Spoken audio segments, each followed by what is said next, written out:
സഭാ തർക്കത്തിൽ നിലപാട് കടുപ്പിച്ച ഓർത്തഡോക്സ് സഭ. മലങ്കര സഭയുടെ പള്ളികൾ ഭാഗിച്ച് മറ്റൊരു സഭയാക്കാമെന്നത് ചിലരുടെ ദിവാസ്വപ്നമാണെന്ന് ബസേലിയോസ് മാർത്തോമ മാത്യൂസ് തൃതീയൻ കാതോലിക്ക ബാവ പറഞ്ഞു. പള്ളികൾ കാത്തുസൂക്ഷിക്കാനുള്ള ഉത്തരവാദിത്തം സഭയ്ക്കുണ്ട്. സ്വയം പ്രഖ്യാപിത കാതോലിക്കയെ മുഖവിലേക്ക് എടുക്കുന്നില്ല എന്നും കാതോലിക്ക ബാവ വ്യക്തമാക്കി. ഈയിടയിൽ പുതിയ ബദൽ കാതോലിക്ക വന്നതിന് ശേഷം പറയുന്നത് കേട്ടു, രണ്ട് സഭയായിട്ട് നിൽക്കാം, സഹോദരി സഭകളായിട്ട് നിൽക്കാം. മലങ്കര സഭയെ സംബന്ധിച്ചിടത്തോളം അങ്ങനെ ഒരു വീക്ഷണമില്ല. മലങ്കര സഭയ്ക്ക് സഭ ഒന്നേ ഉള്ളൂ. ആ സഭയ്ക്ക് 1600ഓളം പള്ളികളുണ്ട്. ഈ പള്ളികളുള്ളതായ മലങ്കര സഭ ഒന്നായി തന്നെ നിൽക്കാൻ മാത്രമേ മലങ്കര സഭയ്ക്ക് താല്പര്യമുള്ളൂ.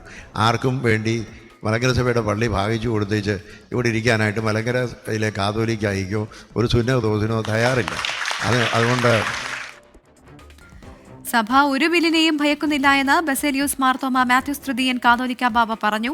ചർച്ച് ബിൽ വന്നാൽ ആ ബിൽ കോടതിയിൽ ചോദ്യം ചെയ്യപ്പെടുമെന്നും കാതോലിക്ക ബാവ വ്യക്തമാക്കി.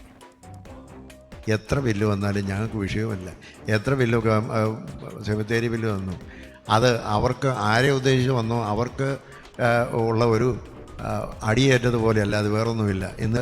ഇനിയൊരു ബില്ല് വന്നിരുന്നാലും സഭയുടെ മലങ്കര സഭയുടെ കോടതി വിധിക്ക് ഒരു എതിരായിട്ടുള്ള ഒരു ബില്ലുണ്ടാക്കാൻ ആർക്കും കഴിയില്ല. ഈ കേരളത്തിൽ ആർക്കും കഴിയില്ല, കേന്ദ്രത്തിലാണെങ്കിലും കഴിയില്ല, ആർക്കുമില്ല. അത് കോടതിയിൽ ചോദ്യം ചെയ്യപ്പെടുമോ നിശ്ചയമായിട്ടും അത് തള്ളപ്പെടും.